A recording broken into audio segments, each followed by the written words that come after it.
Black Sabbath and Ozzy Osbourne are teasing something in the future, the Dimmu Borgir update, and Scorpions have finally heard their fans. Metal is life and well, so let's see what keeps it going today. Here you go. KK Downing is never satisfied.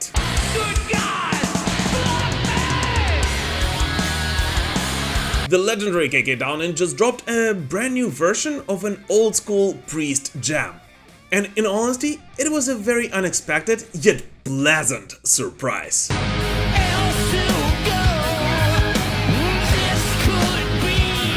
The former Judas Priest guitarist and vocalist KK Downing and Tim River Owens teamed up once again to revisit Never Satisfied, a track that originally appeared on Rock'n'Rolla way back in 1974, yet which roots of course go even deeper, to the times when KK and Ian Hill were working together with Al Atkins on a song which, in all honesty, became one of the most beloved ones for all of the Judas Priest fans on their debut album.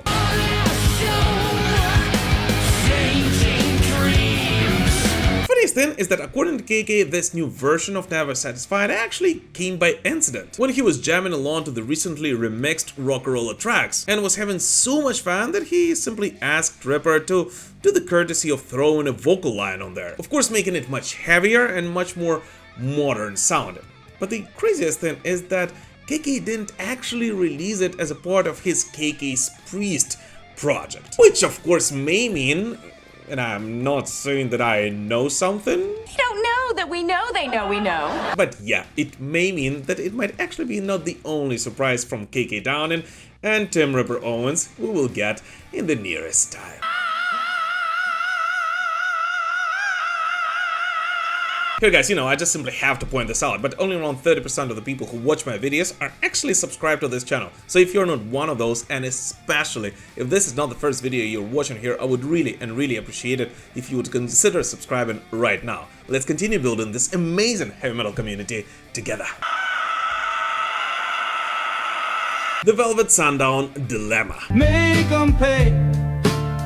March for peace. So here's the latest twist in AI absurdity. Meet the Velvet Sundown, a band with over 500,000 listeners on Spotify, which may not actually exist. Yes, that's right, no live shows, no interviews, no credible trail of real humans. Just dreamy psych rock tunes, suspiciously perfect album art, and a lineup of band members who seem to only exist in the fantasy realm of their bio. Oh, and of course music most likely created by Suno AI. Tell me, brother, where do we go?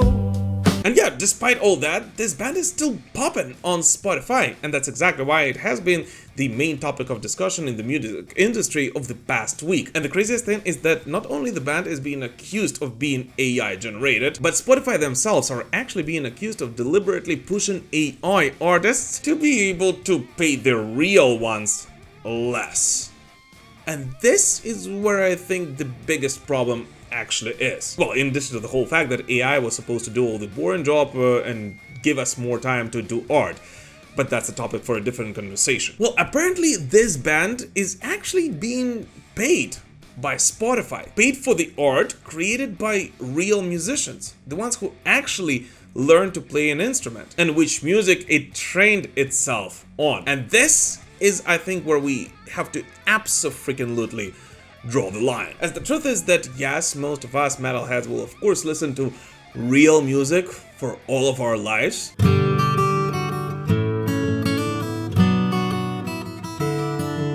But the whole fact that you can now create a fake band with fake music, actually get paid for it, get paid much better than the real musicians, and then possibly even go out on tour with something similar to the Kiss avatars, is actually freaky as hell and should be dealt with before it actually becomes a real problem for all the real musicians. Watch what happens when I push this demo button.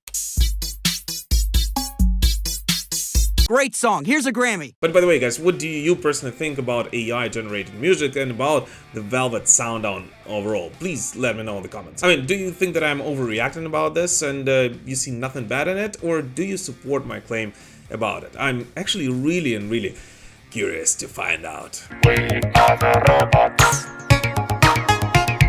And here, as always, I really want to thank all of my patrons and all of the YouTube channel members, as it is thanks to you and thanks to the coffee that you didn't drink and donated that cost to this channel that this show is even able to exist. So from the bottom of my heart, thank you to each and every one of you. And just a reminder that the new special episode on the worst songs from every Iron Maiden album is already available for all of you. Aerosmith will be back. Joe Perry isn't ready to close the book on Aerosmith just yet. In a recent interview on Trunk Nation, Perry said he's always hoping for one more Aerosmith gig, even if the band officially retired from touring after Steven Tyler's vocal injury in 2023. As just a reminder, the Peace Out tour sadly peaced out way too quickly, and in just 3 shows in. And yeah, during that interview, Perry was actually rather candid, and especially about the toll touring days at their age, but he also admitted that he and Tyler still talk a couple of times a week, and even jam together at a charity event this spring. After which he pretty openly teased that he knows for sure that at least one more Aerosmith gig will happen in the future. Well, for now, Perry is gearing up for a string of summer shows together with the Joe Perry Project, featuring members of Aerosmith, the Black Crowes, and Stone Temple Pilots.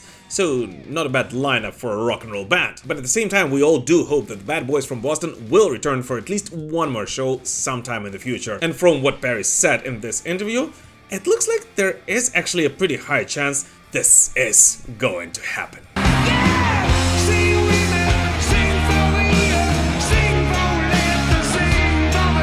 Dimmu Borgir's new guitarist. Dimmu Borgir just shook the walls of Tons of Rock Festival with a new face on stage. The Norwegian symphonic black metal giants officially welcomed Kjell Åge Damage Karlsson as their new guitarist. And some fans might actually recognize him from Chrome Division, in which he has played for quite a while together with the band's vocalist Shagrath. Karlsson made his live debut on June 27th, and Dimmu Borgir didn't waste time hyping it up. We're excited to proudly welcome Damage to the team. It's already been a pleasure working and rehearsing with him over the last couple of months. And judging by the fans' reaction and the footage from the fest, well, he actually nailed it. And overall, it's pretty good news for all of the Dimmu Borgir fans, as despite the departure of a longtime guitarist Galder, who, just a reminder, bowed out in 2024 to focus on Old Man's Child, Dimmu Borgir should continue moving forward. And overall, I actually think that all of these switches are actually for good, as now we have not one, but 2 cool black metal bands to follow. And now the time has come for your favorite part of the video, and for us to discuss 5 latest metal releases from this week, which although did not get their own segments in this episode, are still definitely worthy of your attention. European power metal warriors Warkings have unleashed their 5th full-length album Armageddon via Napalm Records. Released July 4th, the band, each member representing a legendary warrior archetype, delivers epic anthems like Genghis Khan featuring Orden Ogun. According to the label, the album immerses listeners in tales of historical battles and fanfare of the apocalypse. And yes, the band of course continues touring Europe to bring these legendary narratives to life on stage.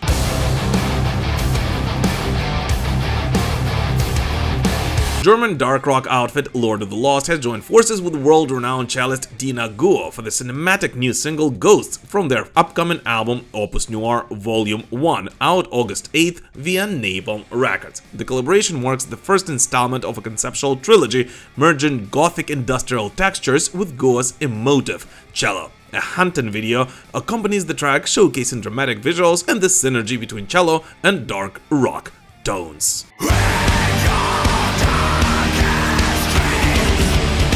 Melodic metalcore stalwarts Demon Hunter return with their latest single, Sorrow Light the Way. Produced by frontman Ryan Clark alongside guitarist Jeremiah Scott and mixed by Zeus, this marks their 8th standalone release since their 2022 album Exile. Released July 4th via their Weapons MFG label, the track is accompanied by a music video directed by Clark himself. Demon Hunter continues to build momentum with this intense, introspective offering.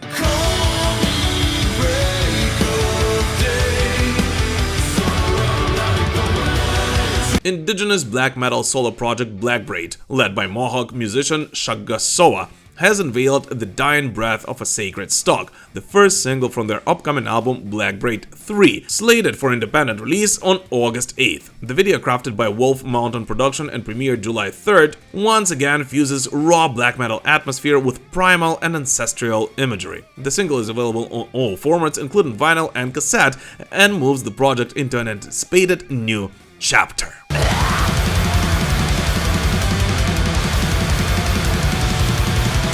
And the most important release of this week is of course the one by Metal Guts. Judas Priest has released a studio cover of Black Sabbath classic Warkings, featuring Rob Halford, Glenn Tipton, Richie Faulkner, Ian Hill, Scott Travis, and Andy Sneap. The band chose to record their walk-on anthem as a tribute to Ozzy Osbourne and their lifelong friends at Black Sabbath. And yes, a full review and reaction of this song, including some interesting aspects of it, of which not many have spoken, is already out on this channel. Oh, Lord, yeah.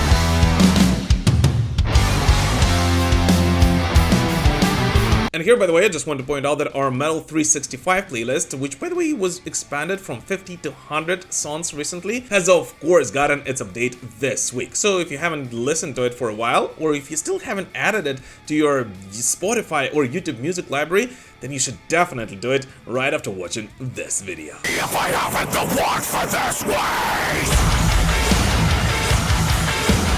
Slipknot's Surprise. Are you ready for something you have never heard before? Slipknot are once again up to something mysterious and very, well, Slipknot-like. The band has just launched a new cryptic website at manydigits.net, featuring a countdown, unsettling messages, and a reference to their iconic 1999 self-titled debut. But if we start from the very beginning, well, do you remember that website youcantkillme.com, which they launched like back in 2024? Well, apparently if you go to that website, it is now redirected to this new one. And this new one doesn't have anything except for a password field, in which if you enter pretty much anything, well, you're being told to basically go away. Everybody bugs now. Bugs, bugs, bugs, bugs, bugs, bugs. And that would be the end of the story, if not for one Reddit user, who apparently cracked the real password and found out that when entering "Come Play Dying," a phrase from the original Slipknot digipack, the site unlocks a creepy pop-up that warns you are being observed and that your data is being harvested, among the many other things of course. And behind it, there is a blurred out imagery from the band's early days, including late members Joey Jordison and Chris Fan, and some mysterious music playing in the background. 1, 2, 3, 4. So yeah, no one really has any idea what exactly Slipknot are teasing, although many actually believe that it might be a box set from their early days. But I guess either way we will find out very, very soon, and more specifically on July 21st, when the countdown on that website actually ends. Black Sabbath and Ozzy Osbourne's final bow.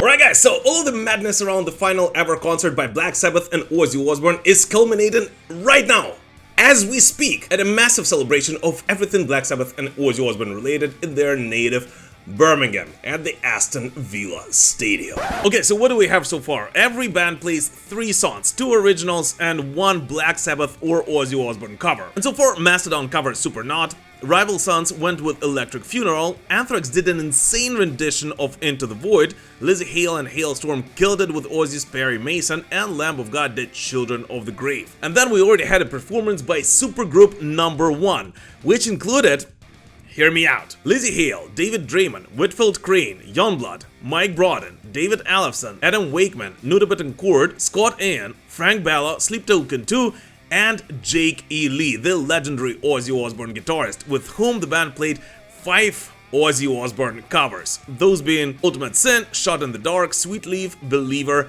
and Changes. And of course, they all sounded incredible. And yeah guys, thanks to all of you who are attending the show. We are doing live updates on both my Instagram and on the second channel, MP2, so check them out. And then, of course, tomorrow there will be a special video on this show overall.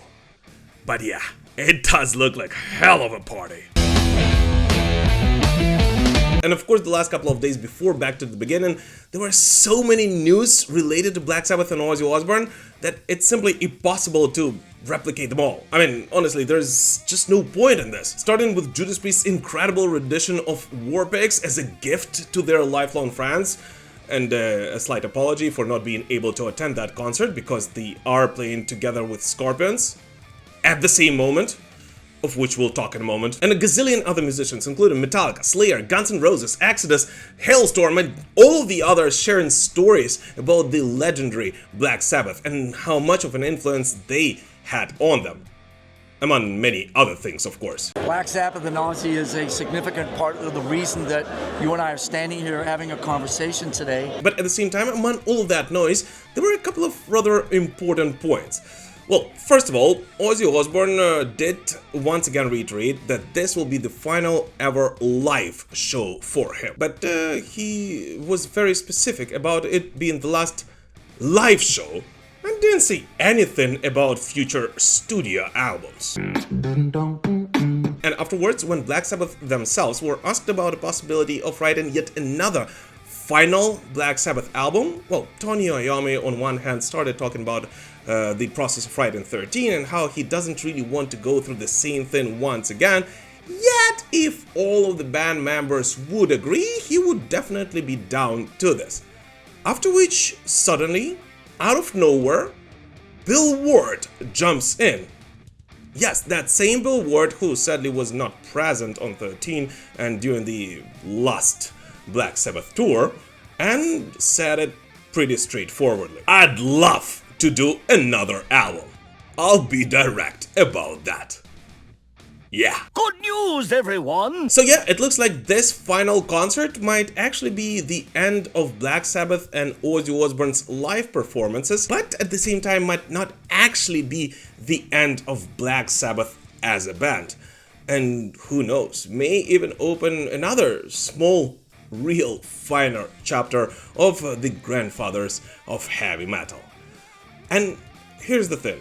I don't know about you, but I honestly don't care about all of those, oh, retire when you say you retire thing. When it comes to Black Sabbath, I would freaking love to hear yet another album by the founders of heavy metal.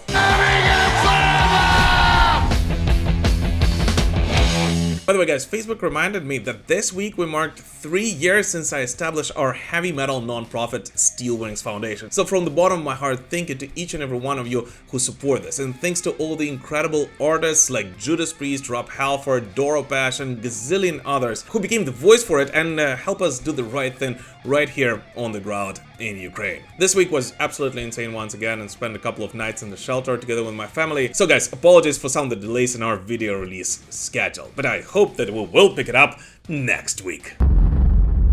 Scorpions are coming home.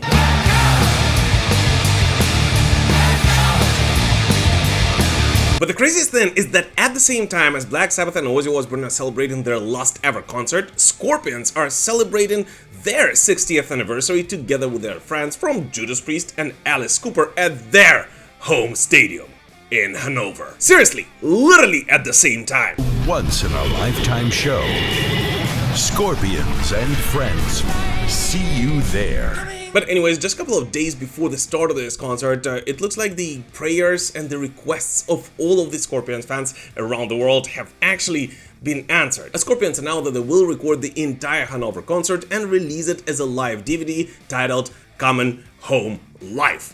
And the funniest thing is that even a couple of days before this concert even happened, fans around the world have already had a chance to pre-order this live concert, which will see the light of day this year on November 14th, and which I'm sure will be a huge hit, because the thing is that all the tickets for this stadium show have been sold out in a matter of minutes. And one of the biggest requests Scorpion fans had was for the band to record this show for everyone who would not be able to attend this party. Oh, in addition to that, this week the official Scorpions biopic titled Wind of Change kicked off its production and shooting at the Warner Brothers studios in London. And the band even announced the actors who will play the legendary musicians, whom I, in all honesty, don't know at all. But nevertheless, I am actually rather excited about it, and it does look like the next couple of years will be pretty busy and pretty exciting for all the fans of these romantics of hard rock.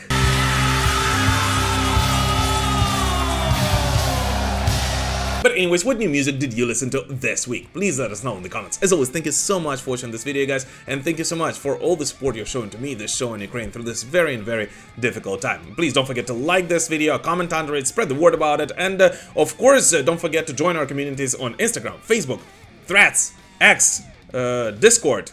What else is out there? I mean, pretty much anywhere you can post content today. And of course, tomorrow we will talk in depth about Back to the Beginning on this show, so definitely do not miss it. But for now, thank you so much for watching this video, guys, and we will prevail. Slava Ukraini!